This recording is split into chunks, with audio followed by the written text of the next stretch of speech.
I know. Well, I'm gonna do it like this, I think. I don't even know where the camera is to look at. So hello everyone, this is Joe the Insomniac, aka Big Joe. I'm gonna start doing more videos like this and lots of changes to the channel soon. I need a camera where I can actually see where I'm meant to look because it's gonna look funny. But I hope everybody's doing great. There's a new long podcast out at the moment, so make sure you check that out on iTunes. And I hope you enjoyed these stories today. I'll speak to you all soon. This isn't actually my own story, but my father's, and it took place a long time ago.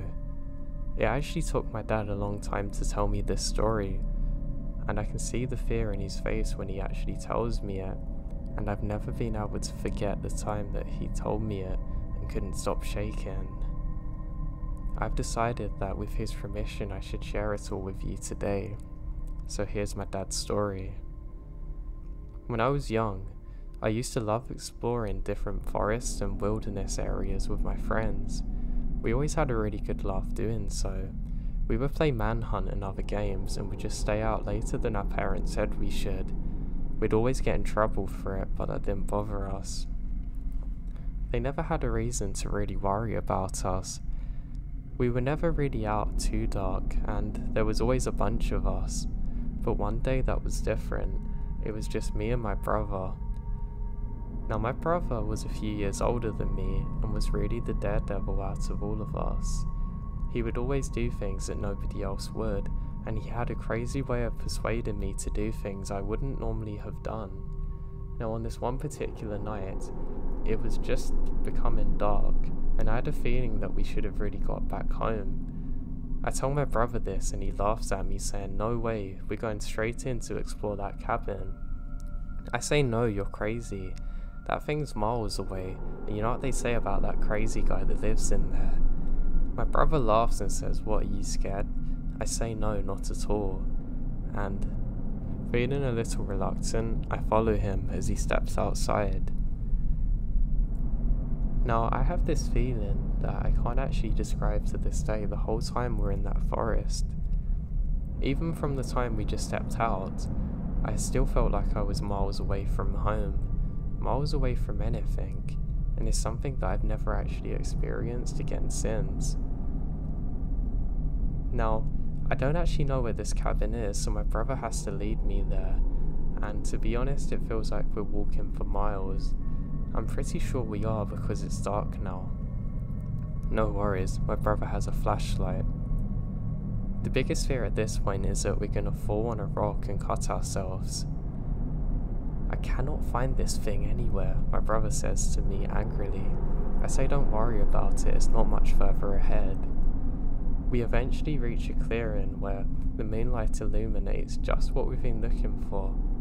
Right in front of us is the abandoned cabin, and my god, it looks scary this day. It seems almost like all sound and time stops as we see it.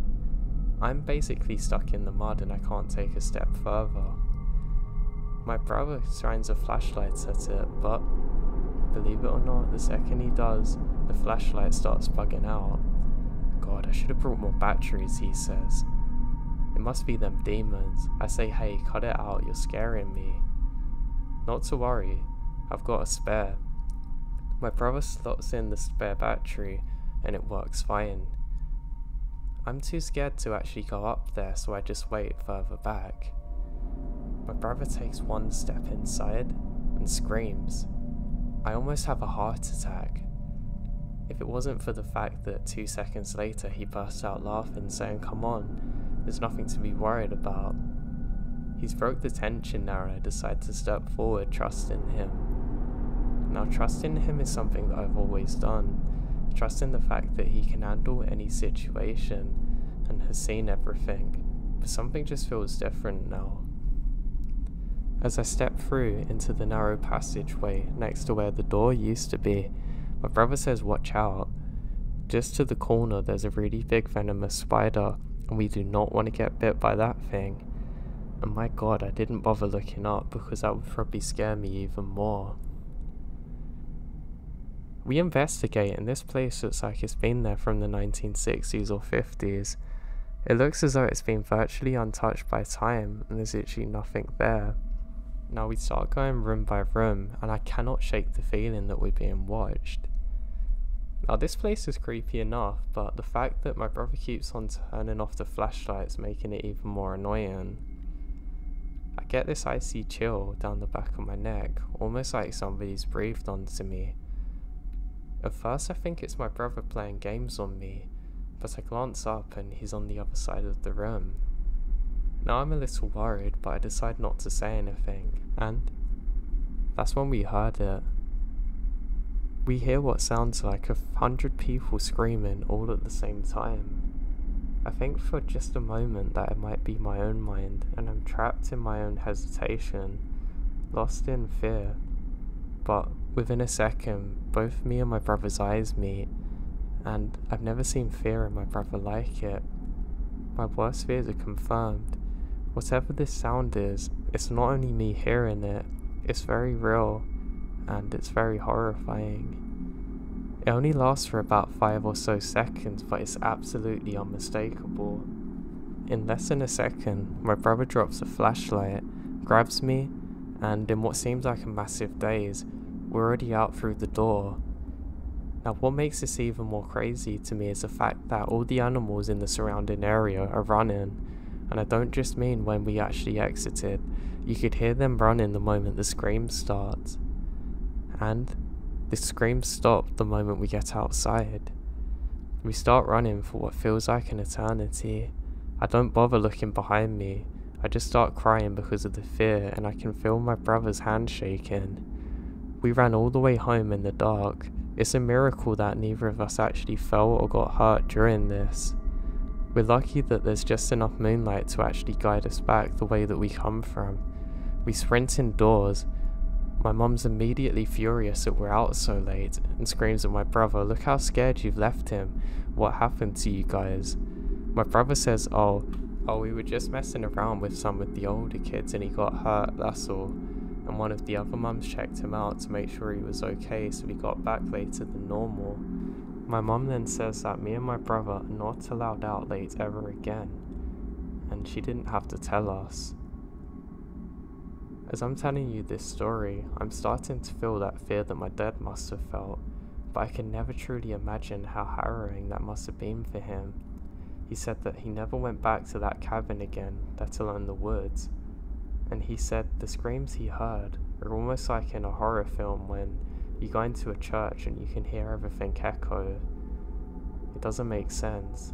I'm just glad that it never happened to me, and that my dad got out okay.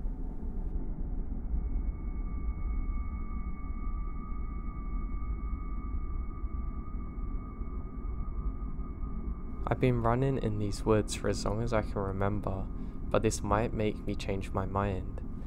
This story began at around 6:30 PM. I just finished eating and decided to go on a run, like normal. I always use the same path, cross the street, run for about 1 kilometer and pass the gate that goes into the woods. Something important to note is that the trail I use in the forest is separated about halfway through. One path is paved and the other isn't. I usually go into the unpaved section first and then turn into the paved one after 3 kilometers. Nothing ever really goes wrong there. I meet some rare people walking their dogs, but other than that, I'm usually alone. At least I thought so. I've been running for a while now, and when I heard a notification coming on my phone, an airdrop notification, I think this is weird. Since I didn't want to make it look like I was worried, I kept running for a couple of minutes and decided to change the music. I quickly opened the airdrop dreadfully, wondering what the hell they're sending me. I click on the drop and my heart sinks. It's a picture of me running with the caption, "You look good." I didn't turn around. Instead, I kept running like nothing had happened until I reached a certain point. You see, the forest is surrounded by a fence to stop children coming in unsupervised, and I like that rule, and I have since I was young. But me and my friends cut a hole in it. When I was alone with that hole, I quickly threw myself into it trying to escape, and I can hear ruffling behind me, and I don't turn back. When I finally get to the other side, I continue running until I reach the fire station, and eventually I make it home. Now the last thing that I can hear is the sounds of metal meeting metal, an angry huff.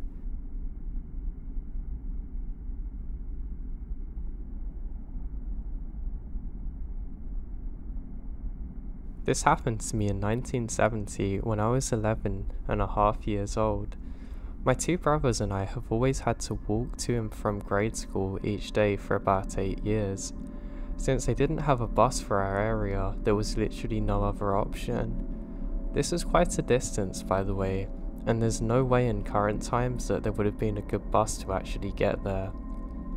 We were last home on the right in a small subdivision on a dead-end street. Next to us was a ginormous cornfield with an old barn and house and lots of acres of fruit trees and woods. As a shortcut, I would always go through the deserted wooden trail, and I would follow it for about 15 or 20 minutes until I got home. That particular day, I turned right into the woods, and the trail, as it had been every day for 6 years, was long and winding. Now this is in the middle of winter, so I had my long blue winter coat on. I'd walked for about 5 minutes on the trail, and for some reason just happened to look behind me. Quite a distance away, I see a man enter the woods who was on the same trail that I was on. Nobody else is around, and for some reason I start walking faster, thinking that I'm just being stupid. When I look behind me, I saw the man also beginning to pick up his pace. This scared me. I started walking really quickly. I saw he was actually really close to me now and glancing over my shoulder. I still don't know why, but that day I felt fear, so I began running, and I noticed that he wouldn't stop too. I was really afraid by this point, and he was literally sprinting after me. Now I broke into a Usain Bolt style sprint, coming out to the main road to my house. Normally I walk this bit, but I have no choice but to keep going. I can actually hear the man breathing behind me, and at this point I'm absolutely terrified. I know one thing, I don't want this guy to know where I actually live. So I decide to quickly go down a dead end and jump into a wall, duck under and hide for a second before I'm off. Now he was only maybe 10 or 15 seconds behind me at this point, but he never actually caught up with me. I managed to jump over a few more fences, and then I hear, "You're a fast runner." And with that my heart stops and I keep going. I eventually make it back into my house and slam the door behind me. Now for months I wouldn't go through those woods again, and I sure didn't go through them again alone. I don't know if I was just being paranoid, but there was something about the way he spoke to me at the end, and the fact that we were running for like a good 10 minutes that really threw me off, and I was so young then. He scared the life out of me. I'm almost 63 now and I still think about it to this day.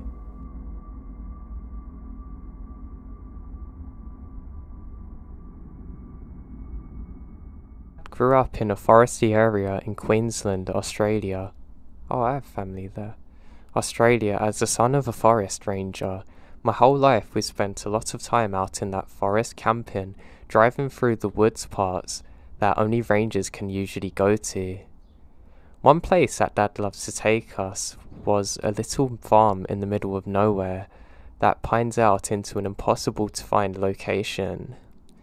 Locals know the place as Spike's hut. Spike was a local farmer who lived there decades ago, up until the 90s. He had a reputation for being quite violent, aggressive and bigoted, and not really concerned with men of the law, so he wouldn't care about any park ranger. He had a habit of approaching guys in bars who were wearing earrings and tearing them straight out. God. Basically, he was a pretty aggressive and crazy guy, and there's a few stories about people who disappeared with him. Basically, Spike was not a nice guy, and his farm and the hut reflect it very well. Dad would actually take us up there when we were going to visit the forest area, and we'd camp up next to the hut. But every time we would go there, it would be more and more dilapidated. But that adds to the vibe. There's also the feeling of being watched, even though Spike, well, he's long gone.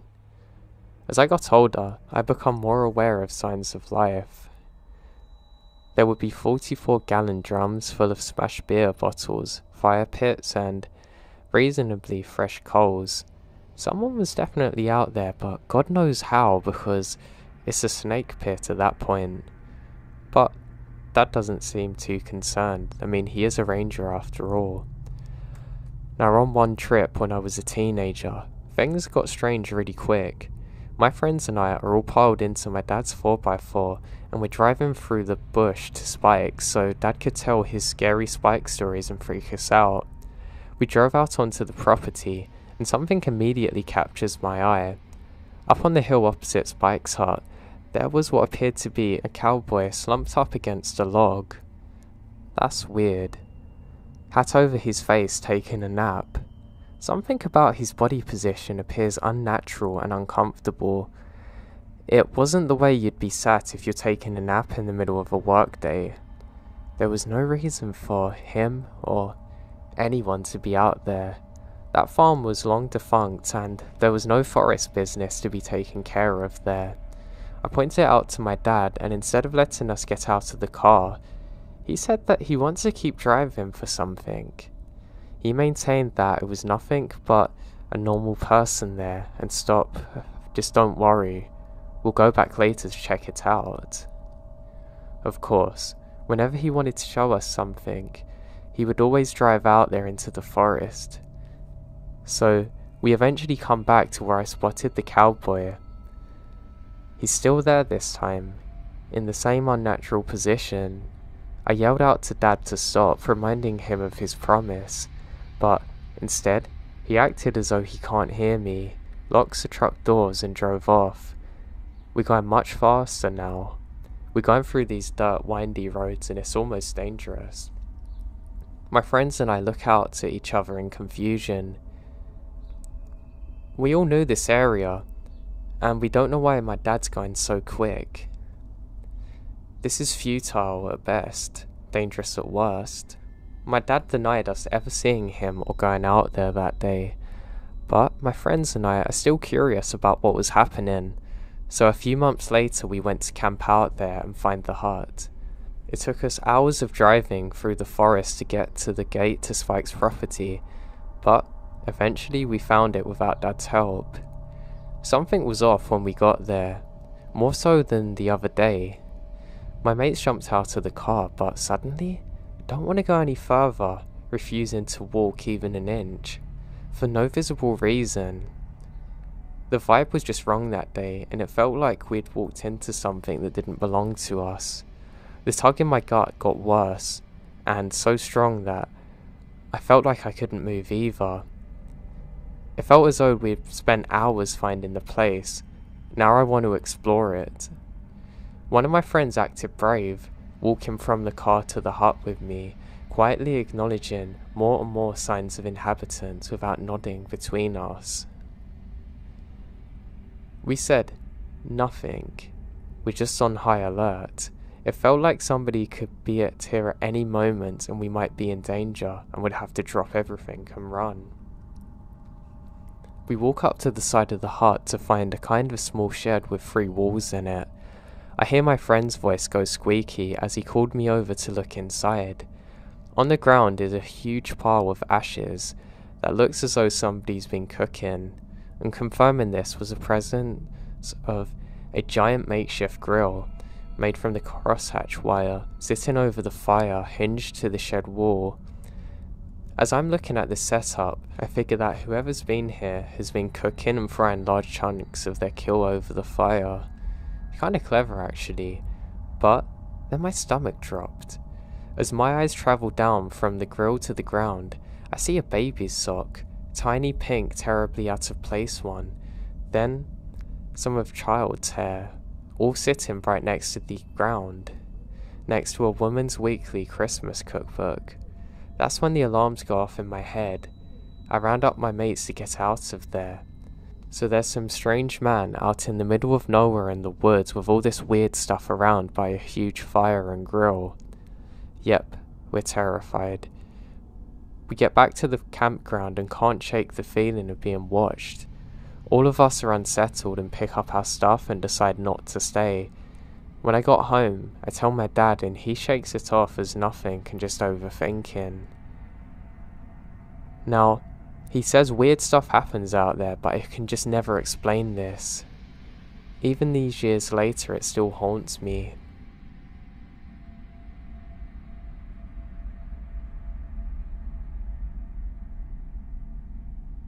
So my dad is an outdoorsman, and he's been so all his life. He had a few favourite hunting spots in central Wisconsin. My whole family spent countless amounts of hours out in the woods of central Wisconsin, and I actually know them pretty well. Sometimes we take trips just to hang out in the woods throughout the year. Anyway, my dad isn't here anymore, but we still take random trips out into the woods just to get away. My brothers tend to spend more time out in the woods than me and the rest of my family, as they went out there with my dad the most. It's more a sentimental thing. So 2 years ago, my family are having a get-together one spring or summer weekend.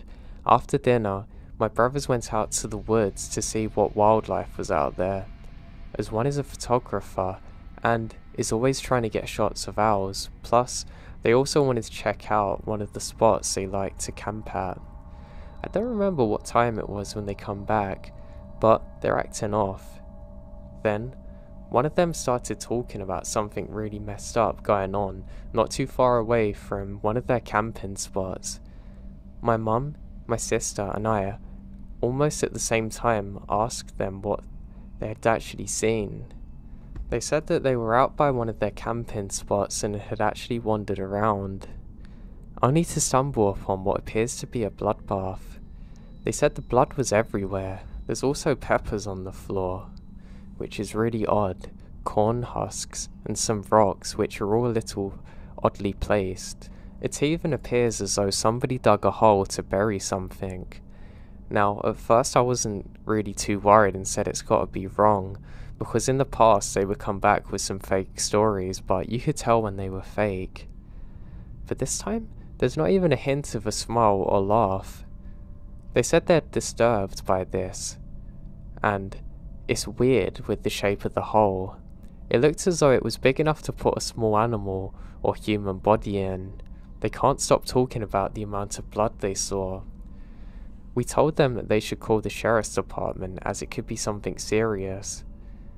It wouldn't be the first time a body was found in these parts, and they wanted to, but decided not to because they had been drinking.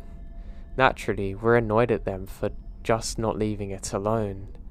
I kept putting the pressure on them to report it, and 3 days later, they finally did. Now, he had been asking some people at his work what they thought it could be, and one had mentioned that in their culture, it wasn't unusual to find a place out in the woods to perform a ceremony to bury a recently lost loved one.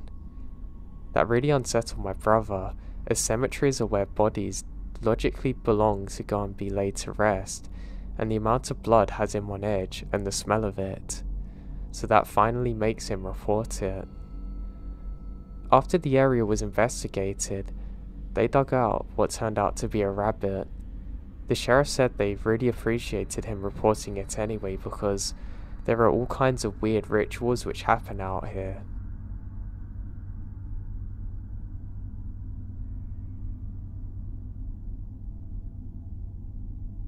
I'm a search and rescue officer for the US Forest Service, and I have some stories to share. Now, I have a pretty good track record for finding missing people. Most of the time, they just wander off the path or slip down a small cliff, and they can't find their way back. The majority of them have heard the old "stay where you are" thing, and don't wander far. But I've had 2 cases where that didn't happen. Both bother me a lot, and I use them as a motivation to search even harder on the missing persons cases I get called in on. The first was a little boy who was out berry picking with his parents. He and his sister were together, and both of them went missing around the same time. Their parents lost sight of them for a few seconds, and in that time, both kids apparently wandered off.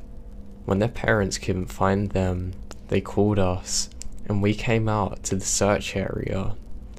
We found the daughter pretty quickly, and when asking where her brother was, she told us that he had been taken by the bear man. She said he gave her berries and told her to stay quiet. He wanted to play with her brother for a while. That last she saw of her brother, he was riding on the shoulders of the quote bear man, seeming calm. Of course, our first thought is of abduction, but we never found a trace of another human being in that area. The little girl was also insistent that he wasn't a normal man, but tall and covered in hair like a bear, with a weird face. We searched that area for weeks. It's one of the longest calls I've ever been on, but we never found a single trace of that kid. The other was a young woman who was out hiking with her mum and grandpa. According to the mother, her daughter had climbed up a tree to get a better view of the forest, and never came back down. They waited at the base of the tree for hours, calling her name before they called for help. Again, we search everywhere and never find a trace of her. I have no idea where she could have possibly gone, because neither her mother or grandpa saw her come down.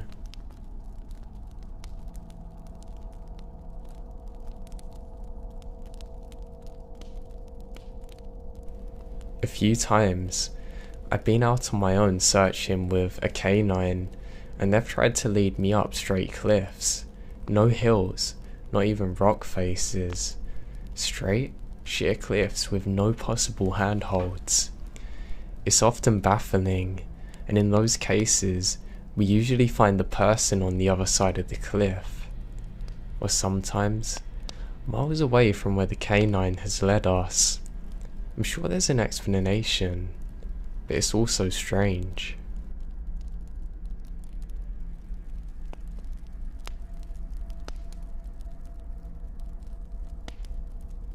On one particularly sad case, it involved the recovery of a body.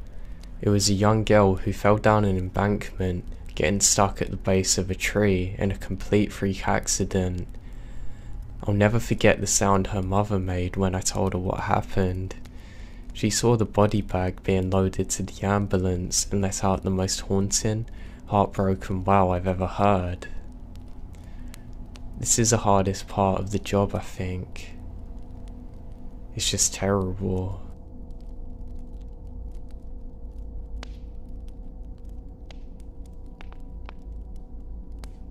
I was teamed up with another SAR officer because we had received reports of bears in the area. We were looking for a guy who hadn't come home from a climbing trip when he was supposed to, and we ended up having to do some serious climbing to get where we figured he'd be. We found him trapped in a small crevasse with a broken leg. It was not pleasant. He'd been there for almost 2 days. Obviously his leg had turned septic. We were able to get him into a helicopter, and I heard from one of the EMTs that the guy was absolutely out of it, but he kept on talking about how he'd been doing fine, and when he got into the top, a man had been there, a guy with no climbing equipment, wearing a parka and ski pants. He walked up to the guy, and when the guy turned around, he said he had no face, literally a blank void where his face should have been. He freaked out and ended up trying to get off the mountain too fast, which is why he's fallen. He said he could hear the guy all night, climbing down and letting out horrible muffled screams as he comes down the mountain. This is one of the stories that bothered the life out of me, and I'm glad I wasn't there to hear it.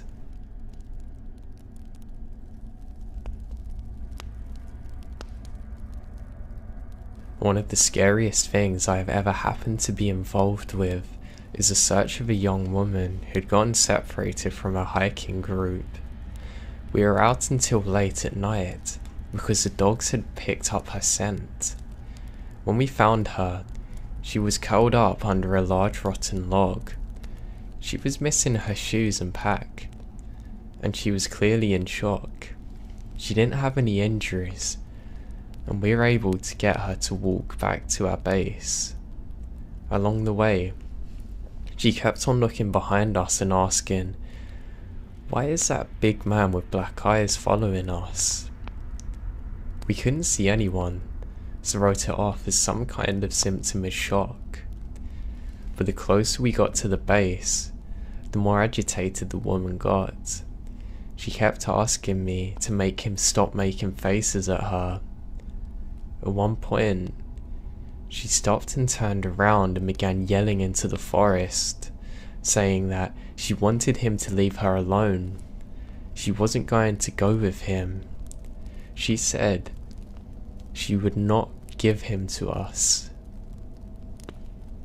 We finally got her to keep moving, but we started hearing these weird noises coming from all around. It was almost like coughing, but more rhythmic and deeper. It was almost insect-like. I don't know how to describe it, but we're within sight of base ops. The woman trusted me, and her eyes are about as wide as I can imagine a human could possibly open them. She touches my shoulder and says, "He says to tell you to speed up. He doesn't like looking at the scar on your neck."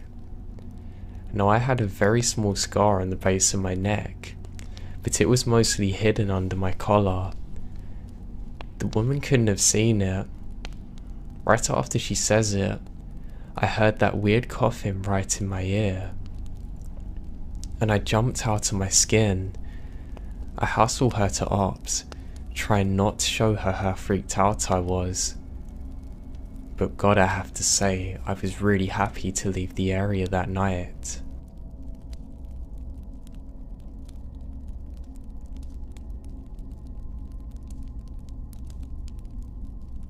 This is the last one I'll tell, and it's probably the weirdest story I have. Now, I don't know if this is true in every SAR unit, but in mine, it's sort of unspoken as a regular thing we run into. You can try asking about it with other SAR officers, but even if they know what you're talking about, they probably won't say anything about it. We've been told not to speak about it, but it's just so weird. Now, this usually happens when we're really far into the wilderness, like 30 or 40 miles, and at some point, we'll find a staircase in the middle of the woods.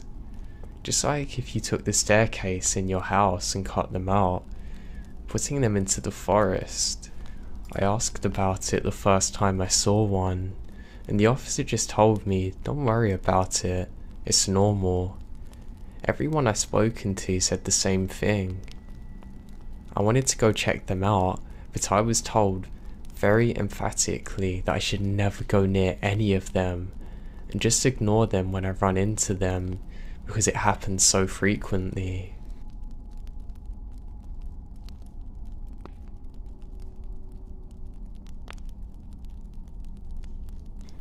As far as missing persons go, I'd say about half the calls I get are related to that. The others are rescue calls, people who fall down cliffs and hurt themselves, getting injured by fire. I mean, you wouldn't believe how often this happens. Usually drunk kids getting bitten or stung by animals and insects even. We're a tight team though, and we have veterans who are excellent at finding signs of people. That's what makes these cases where we never find any trace of them so frustrating. One in particular was upsetting for all of us, because we did find a trace of them, but it just led to more questions than answers. An older man had been hiking alone on a well-established trail, but his wife called to say that he hadn't come home when he should have. Apparently he has a history of seizures, and she's worried that he's forgotten to take his medication and had one while on the trail. Before you ask, I have no idea why he thought it was okay to go out alone, or why she didn't go with him. I don't ask about that kind of thing because past a certain point, it doesn't matter. Someone's missing, and it's my job to find them. So we went out on a standard search formation, and it wasn't long before one of our vets found a sign of the guy who had gone off the trail. We grouped up and followed him, spreading out in a fan-like formation, covering as much ground as possible. Suddenly, a call comes over the radio telling us to head back to the vet's location. So we come right away, because this usually means that the missing person is injured and we'll need a full team to help them get out safely. We met up, and the vet is just standing at the base of a tree with his hands on the sides of his head. I ask my buddy what's going on. He then points up to the branches of the tree. I almost could not believe what I was seeing. There's a walking stick dangling from a branch at least 30 feet off the ground. The little strap thing on the handle has been looped around a branch. It's hanging there. There's no way the guy could have tossed it up that far, and we don't see any other signs that he's still in the area. We're worried now. We call up into the tree. It's obvious no one's there. We all sort of leave scratching our heads. We keep on searching for the guy but never find him. We even bring our canines out, but they lose his scent long before the tree. Eventually, the search is called off because there are other calls we have to attend, and past a certain point, there's nothing we can do. The guy's wife actually called in every day for months on end, asking if we found her husband, and it was heartbreaking to hear her get more and more hopeless with every call. I'm not sure why this call in particular was so upsetting, but I think it's just the sheer improbability of it, that, and the questions raised. How the hell did the guy's cane end up there? Did someone kill him and throw it up as some weird trophy? God knows. But we did our best to find him, and that was almost like a taunt. We even talk about him amongst each other from time to time.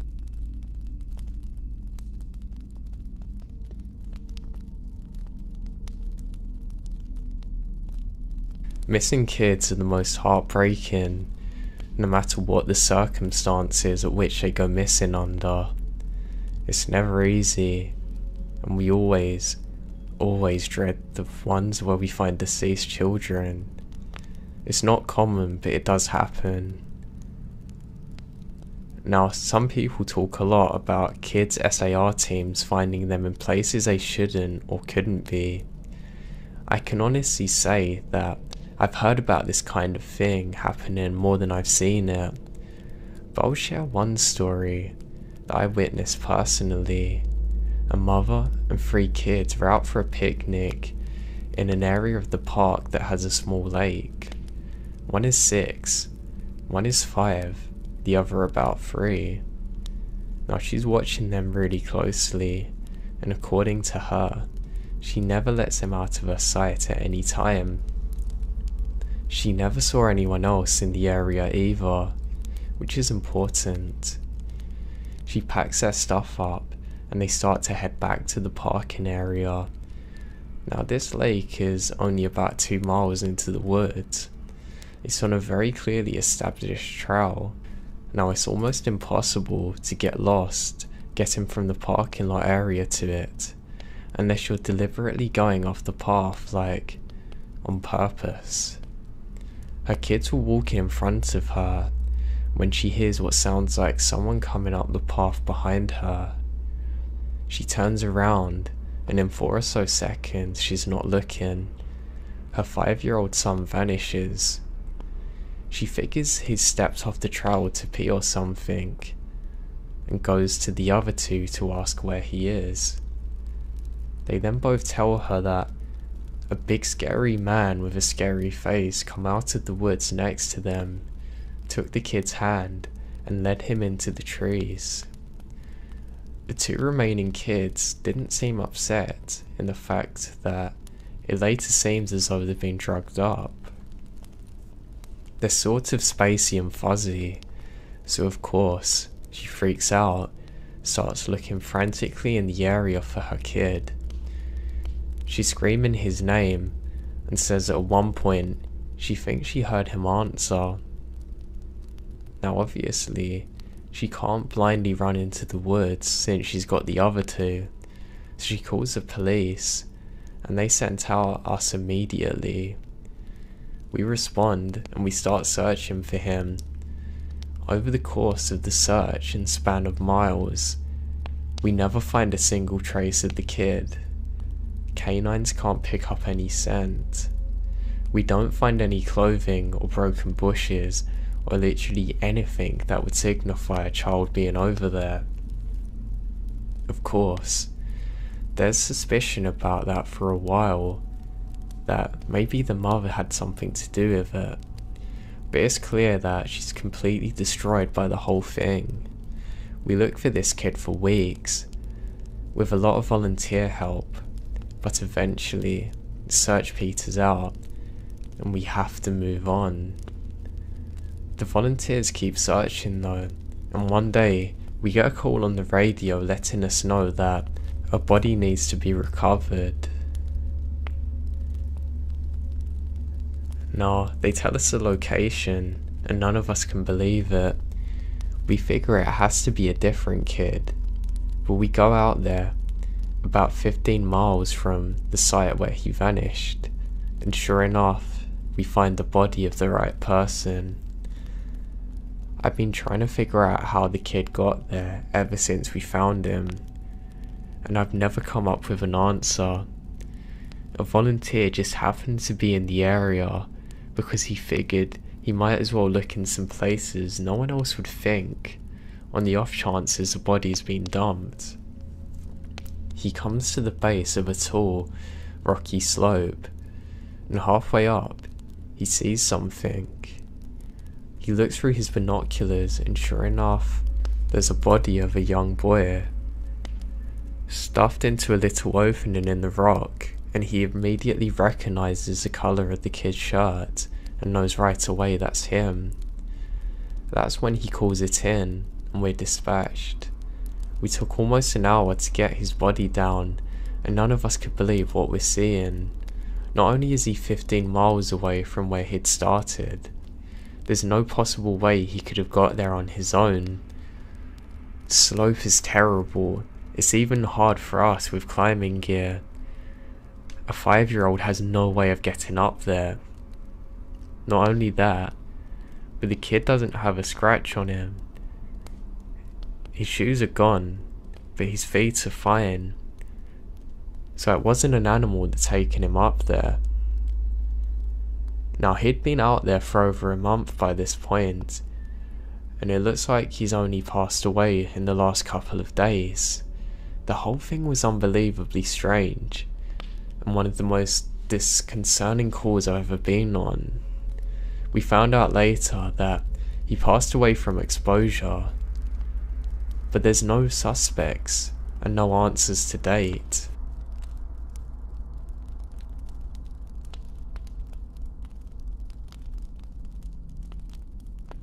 One of my first jobs as a trainee was a search OP for a 4-year-old kid that had gotten separated from his mum.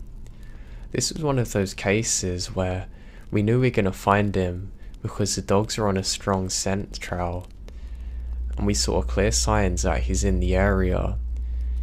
We ended up finding him in a berry patch about half a mile from where he's last been seen. The kid wasn't even aware that he'd wandered that far. One of the vets brought him back, which I was glad for, because I'm not really good with kids, and I find it hard to talk to them or keep them company. As my trainer and I are heading back, she decides to take me on a detour to show me one of the hotspots where we tend to find missing people. It's a natural dip in the land near a popular trail, and people will usually move downhill because it's easier. We hike out there, it's a few miles away, and we get there in about an hour or so. Now as we're walking around, she points out the area where she's found people in the past, and I see something in the distance. Now, this area we're in is about 8 miles away from the main parking area, though there's back roads you can take to get closer if you don't want to hike that far. But we're on state protected land, which means there can't be any kind of commercial or residential development out here. The most you'll ever see is a fire towel or makeshift shelter that homeless people think they can get away with buildings in. But I can see from here that whatever it is has straight edges, and if there's one thing you learn quickly, it's that nature rarely makes straight lines. I point it out, but she doesn't say anything. She just hangs back and lets me wander over and check it out. I get within about 20 feet of it, and all the hairs on the back of my neck stands up. It's a staircase in the middle of the woods. In the proper context, it would literally be the most benign thing ever. It's just a normal staircase with a beige carpet and about 10 steps tall. But instead of being in a house, where it obviously should be, this is out here in the middle of the woods. The sides aren't carpeted, obviously. I can see the wood it's made of. It's almost like a video game glitch, where the house has failed to load completely and only the stairs are visible. I stand there, and it's like my brain is working overtime to try and make sense of what I'm seeing. My trainer comes and stands next to me, just casually, looking at it as though it's the least interesting thing in the world. I ask her, "What the hell's that thing?" She chuckles and says, "Get used to it, rookie. You're gonna see a lot of them." I start to move closer, but she grabs my arm and says, "I wouldn't do that." Her voice is casual, but grip is tight. She says you're gonna see them all the time, but don't go near them or touch them. Just ignore them. I start to ask her about it, but she tells me it's best if I don't. So we end up moving on, and the subject doesn't come up again for the rest of my training. She was right though. Roughly every 5th call I go on, I end up running into a set of stairs. Sometimes they're close to the path, maybe 2 or 3 miles away. Others they're 30 or 40 miles away, but literally in the middle of nowhere. I only find them during broadest searches or training weeks. They're usually in good condition, but sometimes it looks as though it's been out there for ages. They come in different sizes. The biggest I ever saw was like it was one from in a mansion. It's at least 15 or 20 feet high. Very strange. I asked some of my other colleagues and they just say don't worry, they're not a big deal, just don't go up to them. When my trainees ask me about it now, I give them the same response. I don't have any answer for it, it's just weird.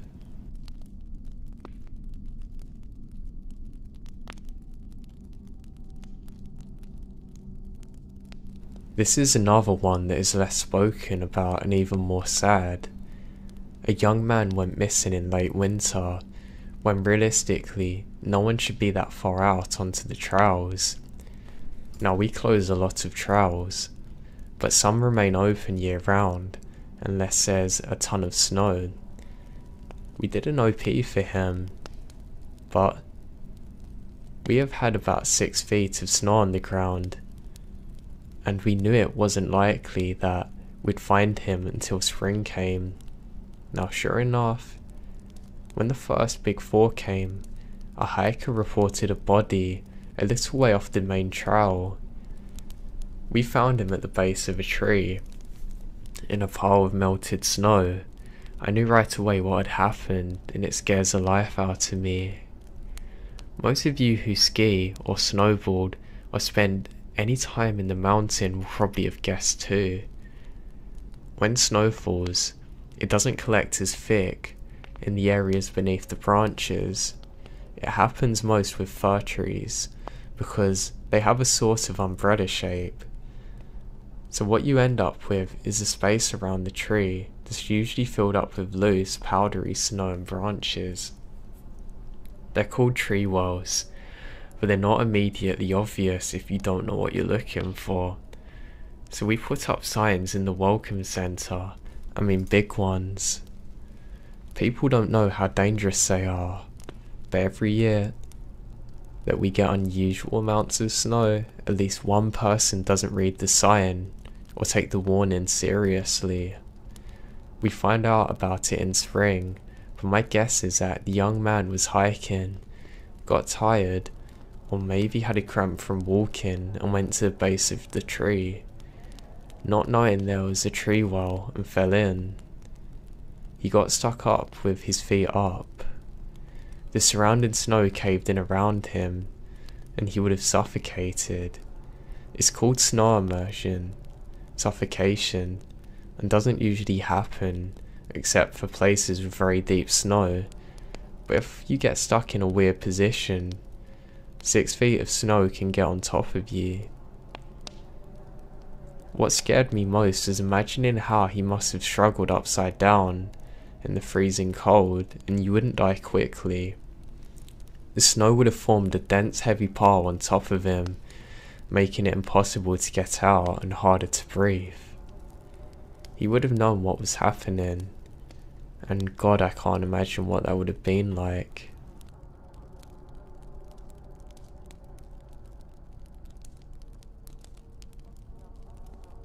A lot of my less outdoorsy friends want to know if I've ever seen the goat man while I've been out on calls. Unfortunately, or fortunately, I guess I have. Now I've never had anything quite like the whole black-eyed man thing. However, there was one call where I saw something similar, but I'm not sure if I'm willing to chalk it up to the goat man. We got in a report that an older woman had fainted along one of the trails and needed assistance getting down to the main area. We hike up to where she's at, and her husband is just beside her. He runs, well, I guess more of jogs to us, and tells us that he's a little ways off the trail looking at something when his wife suddenly starts screaming behind him. He runs back to her, and she's passed out on the trail. We then manage to get her on a backboard, and as we're getting her down to the welcome centre, she comes to and starts screaming again. I ask her to calm down on what's happened. I can't remember exactly what she said, but it's something along the lines of this. She'd been waiting for her husband when she starts hearing a really strange sound, sounding sort of like a cat, but something's off. She couldn't quite figure out why. She went a little ahead to try and hear it better, and it sounded as though it's coming closer. She said the closer it got, the more uneasy she is, until she finally figured out what's wrong. I do remember this next part because it was so weird. I couldn't forget it. She said, "It wasn't a cat, it's a man," just saying the word meow over and over again for but it's not a man. It couldn't have been, because I've never heard a man make a voice like this before. I thought my hearing aid was going out, but it wasn't.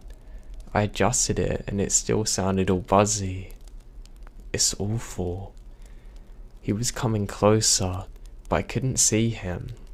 And the closer he got, the more scared I was. And the last thing I remember was a shape coming out of the trees. I guess that's how I fainted. Now obviously, I am very perplexed by this, and confused to hear this. How could a guy be coming out of the woods trying to meow at someone? So once we get down the mountain, I tell my superior that I'm gonna search the area and see if I can find anything. He then gives me the go ahead. I grab a radio and hike to where she fainted. Now I don't see anyone, so I keep going about a mile or so. When I head back, I decide to go off the trail to see if I can figure out where she saw him coming from. It's almost sunset by this point. I don't have any desire to be out at night alone, so I just sort of write it off and make a mental note to check it again tomorrow. But as I'm heading back, I start to hear something in the distance. I stop and I call out for anyone in the immediate area to identify themselves. Now the sound doesn't get closer or become any louder, but it sounded exactly like a man saying meow, meow, in this really odd monotone voice. As comical as it sounds, it's almost like the guy in South Park with the Electrolax, Ned. So I go off the trail in the direction I think it's coming from, but I never seem to get any closer. It's almost as though it's coming from all directions. Eventually, it kind of fades out and end up going back to the welcoming center. I didn't get any further reports like that, and even though I went back to the area, I've never heard the exact same sound again. To this day, I have no idea what it was.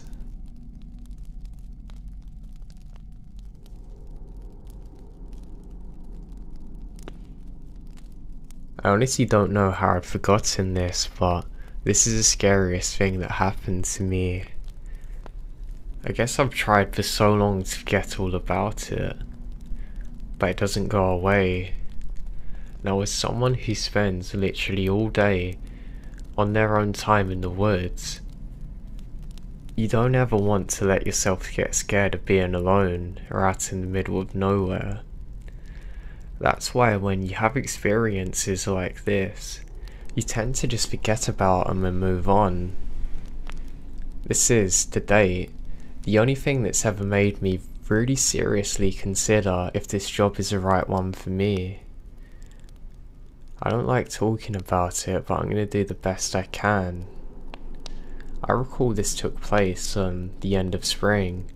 It's a typical lost child call.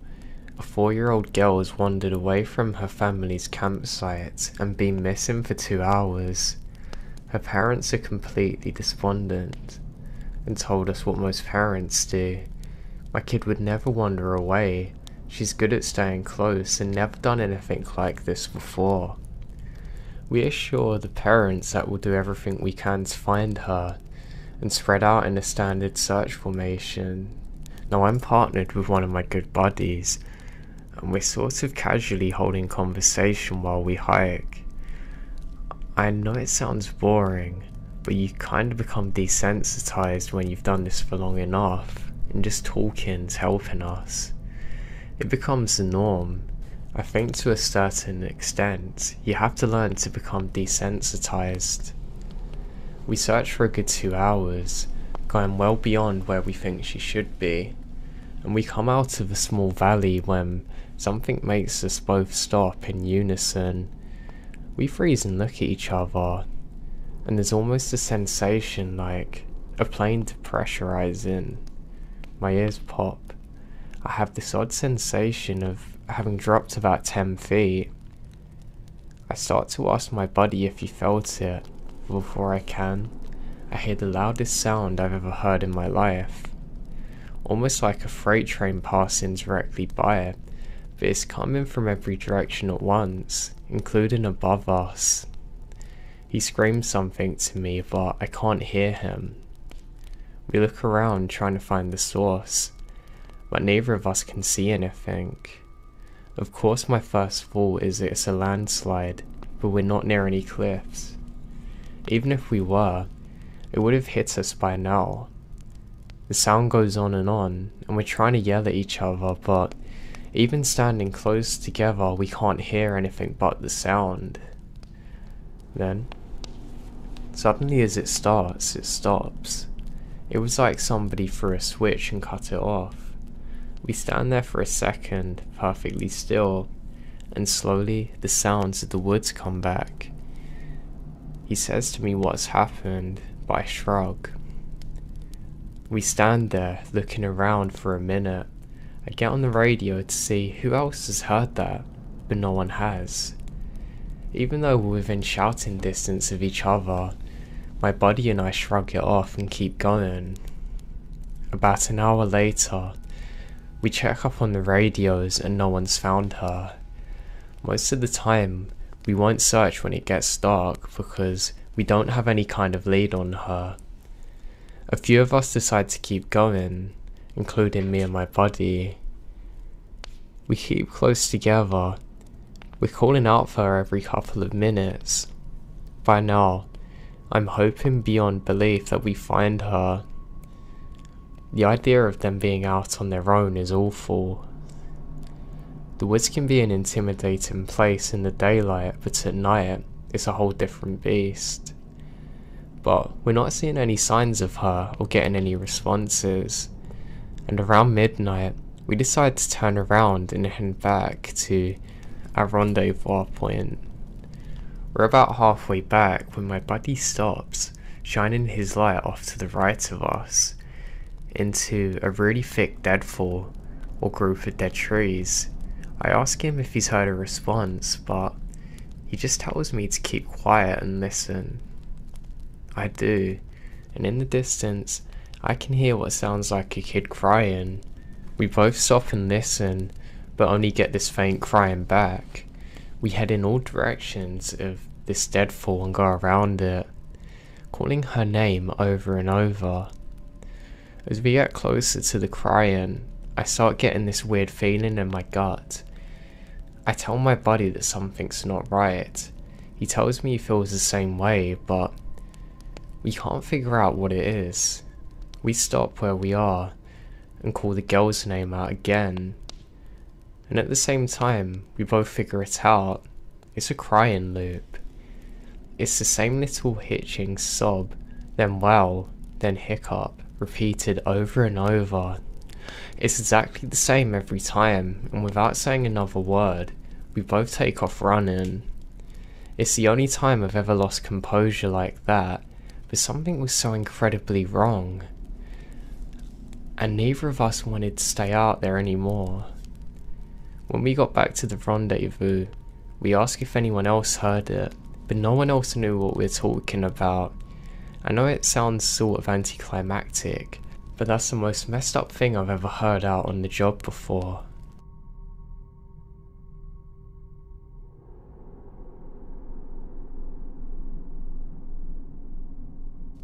Hey everyone, hope you enjoyed the video. This one's a little bit shorter, but I've got a lot of things I'm working on today that are going to be implemented into my next video. It's a random fact I discovered.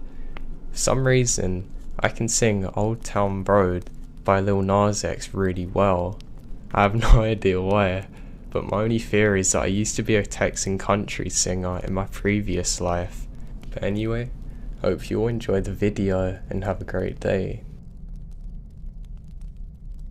To preface, the United States' first nuclear missile program in the 40s/50s was the Titan missile program.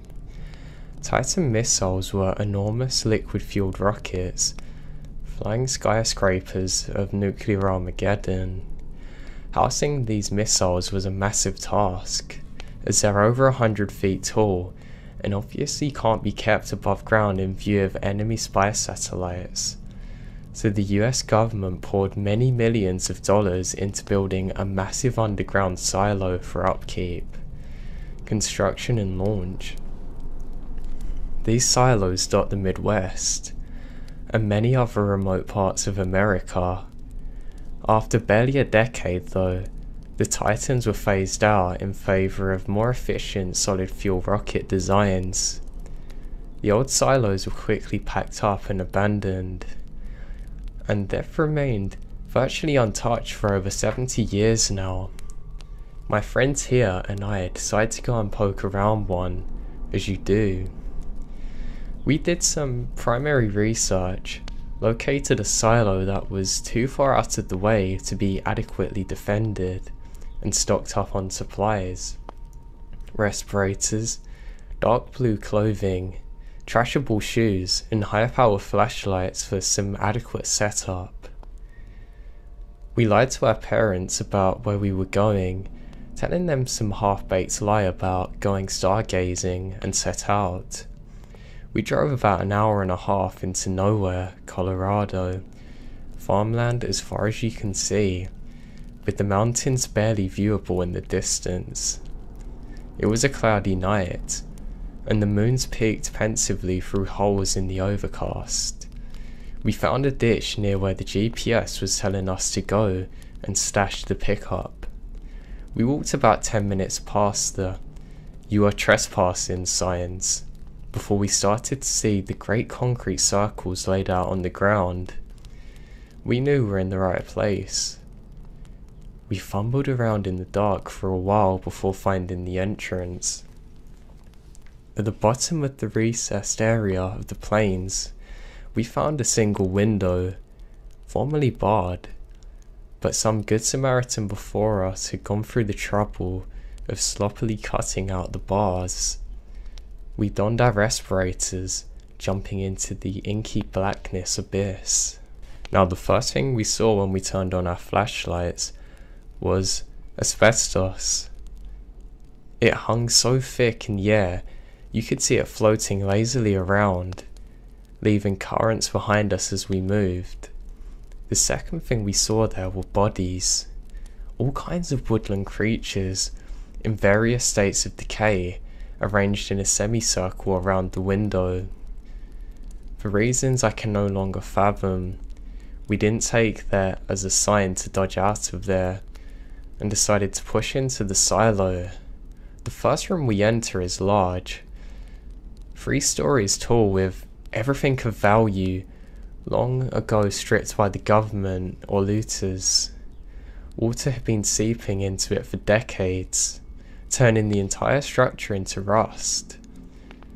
We carefully descended stairs that felt like they were going to give way in any moment, and found ourselves in a system of tubes that connected the various rooms of the silos to each other.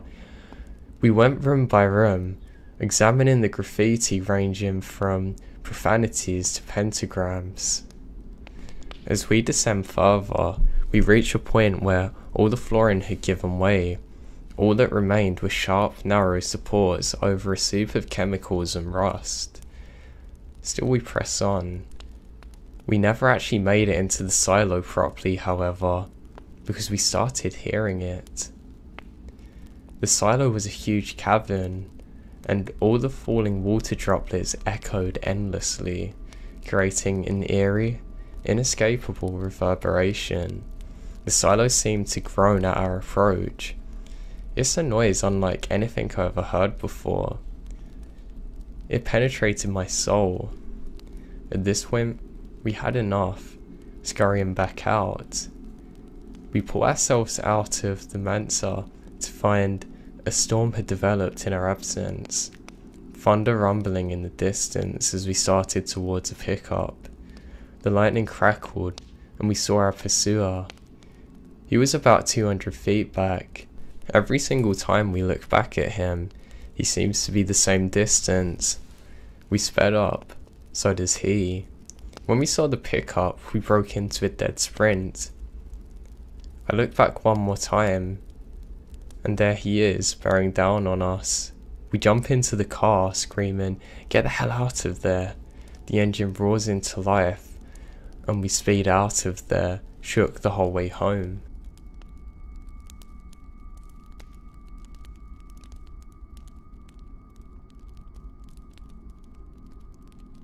There used to be an old abandoned school in a town by my home. It was heavily boarded up and super hard to get into. Well, a friend and I managed to get inside by climbing up the side of the school via a pipe, slipping through a window onto the roof. We explored the basement, which was flooded.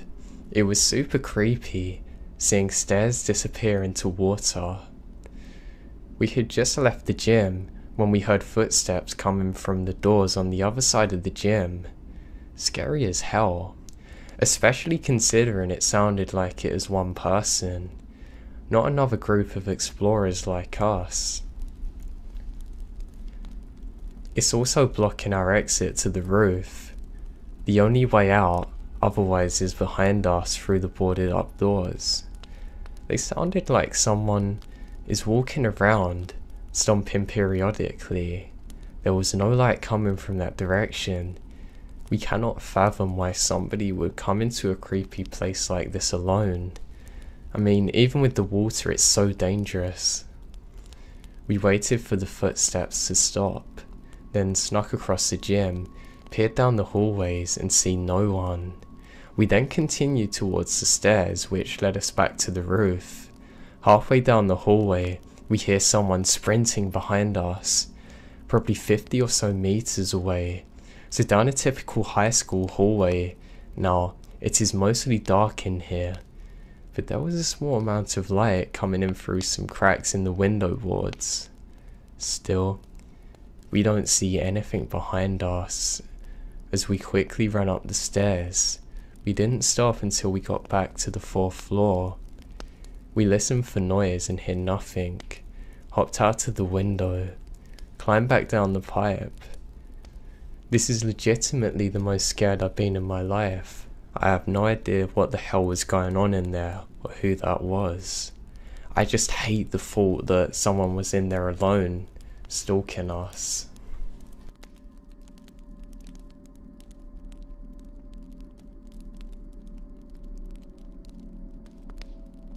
When I was 14 or 15, I was on a family trip in Switzerland. I'm the youngest of 3 brothers and would always go exploring when on family vacations. We were standing behind at the base of a mountain one night. My brothers and I decided to go walk around a little outside. We ended up stumbling upon this cavern that had signs all around it saying "Eingang verboten," entrance forbidden. Being 3 teenagers, we of course decide to check it out and see a cave. We start walking into the cave, and about 20 to 30 feet in front of us is a huge drop. It became super dark and cold. We slowed down and decided we probably shouldn't go any further. Just as I was about to turn around, I felt something brush against my hand. I told my brothers to stop. That it's not funny, but they're far away enough that it couldn't have been them.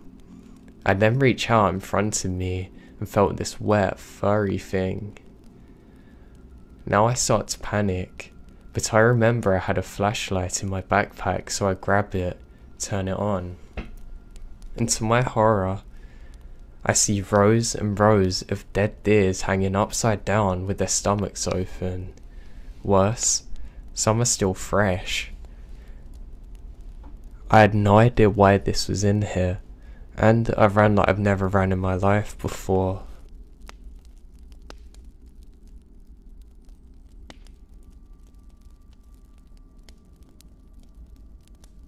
When I was 16, my best friend and I were wandering through an abandoned asylum grounds right by my house.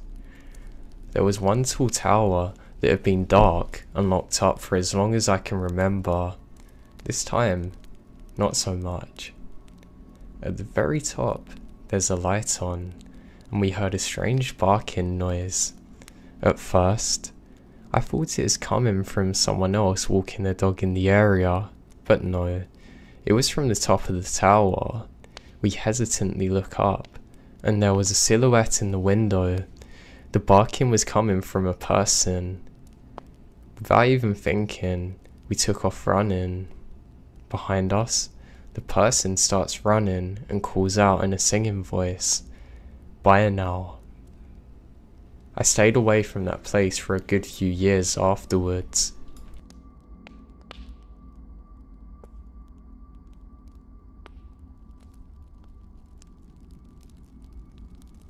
So last year, I'm about an hour north of Nashville, TN, and it's summer, so the sunset's a killer. I had flown in from London, so my buddy wanted to sleep that night. I had an eye on an abandoned factory I saw on the way to our hotel. I gathered my gear and flashlight. I parked down the street from this place and find a smashed glass door to crawl through. The entire place is covered in glass shards on the floor. It looks like something out of an I Am Legend movie. I've been homeless before, so I know the glass is of a homeless person so they can hear an intruder walk in. I went through a few rooms, then up some stairs to try and find the roof. The door at the top was cracked as I was slowly pushing it open. I see a bed and McDonald's cups lying around. Someone's here. About halfway through the door swinging open, a homeless guy pulls it and swings at me with some kind of weapon. I duck at this point. I'm holding my camera telling him I'm a photographer trying to find the roof and don't want trouble. I ended up getting really lucky here. He thought it was cool what I was doing. He showed me the roof and then gave me a complete tour of the factory, telling me its story and that it used to be a slaughterhouse. He showed me all the dangerous spots where the roof was, and the blood pits full of pig blood that you could fall into pretty easily. That was the part that scared me the most. He's a super nice guy and told me to stay safe. Apparently he had a job, but was trying to get off his feet after a divorce. Bought him some dinner, and the next night, shot some fireworks off the roof for some photos. Now I know my story didn't end badly, but had that been anyone else, I could have very easily ended up dying there. Often, homeless people are very unhygienic, so even getting a small cut could be from something septic or infectious like a dirty needle. I know stories of other explorers who have actually had this happen to them before, and they've got some really nasty illnesses from it. One even died. I just consider myself very lucky and grateful that he was so kind to me on this day, because I know deep down that that situation could have ended very badly.